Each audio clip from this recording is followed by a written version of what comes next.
आइए जानते हैं उत्तर प्रदेश की 50 बड़ी खबरों को सिर्फ 7 मिनट के अंदर। वीडियो को लाइक करें, चैनल को सब्सक्राइब कर दें और आप उत्तर प्रदेश के किस जिले से इस वीडियो को देख रहे हैं कमेंट कर जरूर बताएं। आपका दिन शुभ हो और आपके जीवन में खुशहाली आते रहे।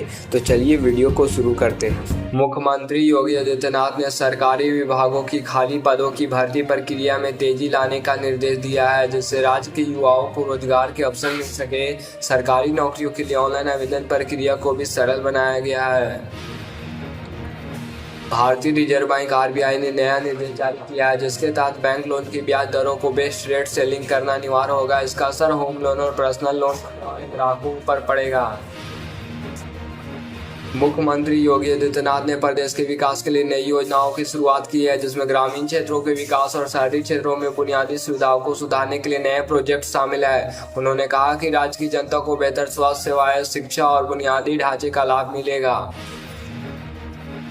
प्रधानमंत्री नरेंद्र मोदी की अमेरिका यात्रा के दौरान हुई महत्वपूर्ण समझौते पर हस्ताक्षर किए गए। इनमें रक्षा, तकनीकी सहयोग और व्यापारिक संबंधों को मजबूत करने के समझौते शामिल हैं।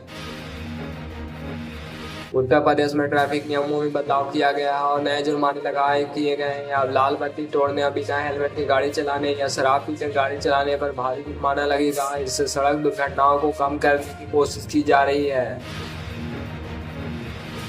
अंडमान सागर से उठा चक्रवाती तूफान ताना 23 अक्टूबर तक बंगाल की खाड़ी पहुंच जाएगा। 24 अक्टूबर को यह उड़ीसा पश्चिम बंगाल के तट से टकराएगा। मौसम विभाग ने साइक्लोन्स के लैंडफॉल की जानकारी नहीं दी है। अनुमान है कि यह पुरी से टकरा सकता है। उत्तर प्रदेश विद्युत निगम ने बिजली दरों में मामूली बदलाव की घोषणा की है। नए रेट से घरेलू और व्यावसायिक उपभोक्ताओं पर थोड़ा असर पड़ेगा। सरकार का दावा है कि इससे बिजली कंपनियों की आर्थिक स्थिति में सुधार होगा और उपभोक्ताओं को बेहतर सेवाएं मिलेगी। भारतीय रेलवे ने तत्काल टिकट बुकिंग के नियमों में बदलाव किया है। अब तत्काल टिकट बुकिंग की प्रक्रिया पहले से आसान होगी और टिकट मिलने की संभावना बढ़ेगी। गोरखपुर का रामगढ़ ताल से जो पहले उपेक्षित था, अब योगी सरकार के विकास कार्यों की वजह से वाटर स्पोर्ट का हब बनने की ओर बढ़ रहा है। पिछले साल यहां खेलो इंडिया यूनिवर्सिटी गेम के तहत रोइंग के राष्ट्रीय प्रतियोगिता सफलतापूर्वक आयोजित की गई थी। वाराणसी के लालतपुर स्टेडियम में आयोजित 2 दिवसीय 68वीं मंडलीय माध्यमिक विद्यालय एथलीट प्रतियोगिता का समापन हो गया। इस प्रतियोगिता में वाराणसी ओवरऑल चैंपियन बना, वहीं जौनपुर जिला दूसरे और चंदौली तीसरे स्थान पर रहा। प्रतियोगिता में वाराणसी के खिलाड़ियों ने कुल 53 स्वर्ण पदक पर कब्जा किया और विजेता ट्रॉफी उठाई। कुंभ मेले की तैयारियों के तहत प्रयागराज के संगम तट पर सुरक्षा के लिए नए इंतजाम किए जा रहे हैं। सुरक्षा के लिए आधुनिक तकनीकों का इस्तेमाल किया जा रहा है, जिसमें सीसीटीवी कैमरे और ड्रोन शामिल है। गोरखपुर में एक बड़ी औद्योगिक परियोजना की शुरुआत हुई है, जिससे हजारों लोगों को रोजगार मिलेगा। इस परियोजना के तहत मैन्युफैक्चरिंग और फूड प्रोसेसिंग यूनिट का निर्माण किया जाएगा। नई शिक्षा नीति के तहत स्कूलों में 5+3+3+4 प्रणाली लागू की जा रही है। इसका मतलब है कि कक्षा 1 से 12वीं तक की शिक्षा को 4 भागों में बांटा जाएगा, जिससे छात्रों की शिक्षा गुणवत्ता में सुधार होगी। आगामी लोकसभा चुनाव 2024 की तैयारी जोरों पर। चुनाव आयोग ने सभी राज्यों में मतदाता सूची को अपडेट करने के निर्देश दिए और चुनाव प्रक्रिया को पारदर्शी बनाने के लिए विशेष इंतजाम किए जा रहे हैं।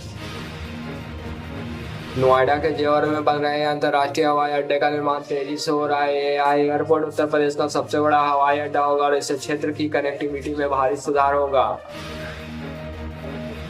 कानपुर में पुल बनाने में भ्रष्टाचार हुआ। सिर्फ 52 दिन में पुल के ज्वाइंट कमजोर हो गए हैं, उन्हें मरम्मत की जरूरत पड़ रही है। बीजेपी विधायक सुरेंद्र मैथाली ने पुल की सड़क और ज्वाइंट का मटेरियल हाथ से उखाड़ दिया।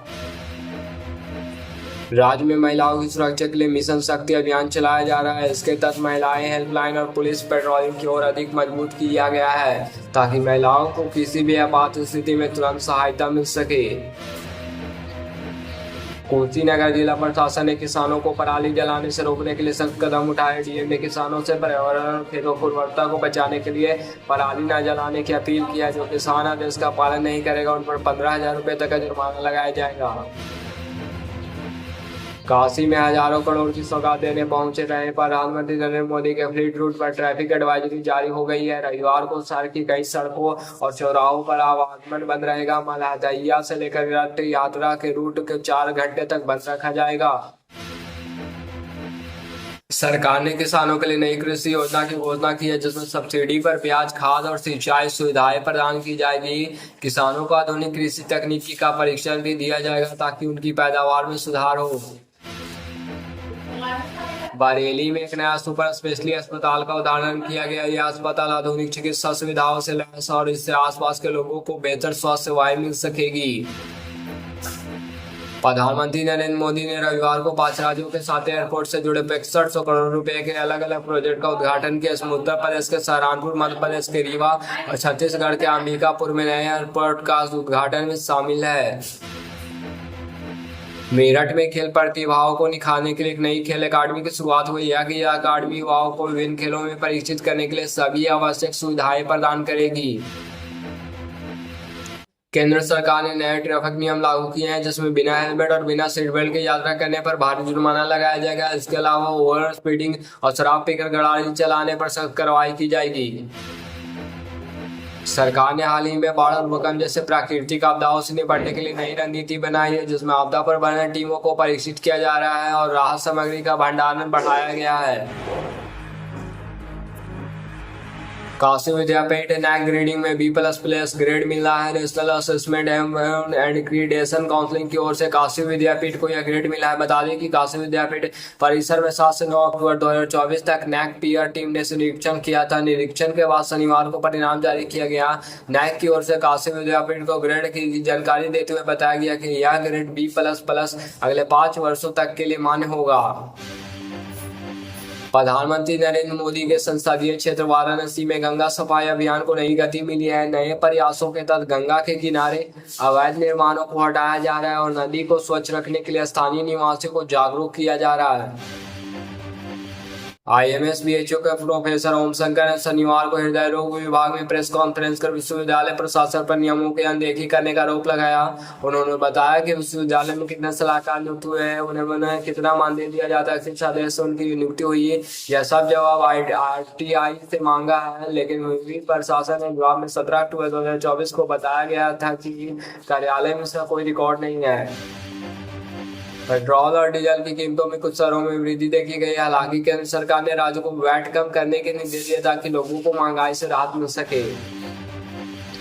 नई दिल्ली के शिवाजी स्टेडियम में बनारस की हॉकी का जलवा देखने को मिला। वाराणसी की विकास इंटर कॉलेज की हॉकी टीम ने ऑल इंडिया नेहरू हॉकी प्रतियोगिता में हुए मैच में महाराष्ट्र की टीम को 8-1 से पराजित कर दिया। हॉकी के इस मैच में बनारस की टीम के खिलाड़ियों ने दमदार खेल दिखाया, जिसे देखकर प्रशंसकों ने खूब सराहना कि इस मैच में वाराणसी के अजय ने हैट्रिक लगाया और टीम को जीतने में अहम भूमिका निभाई।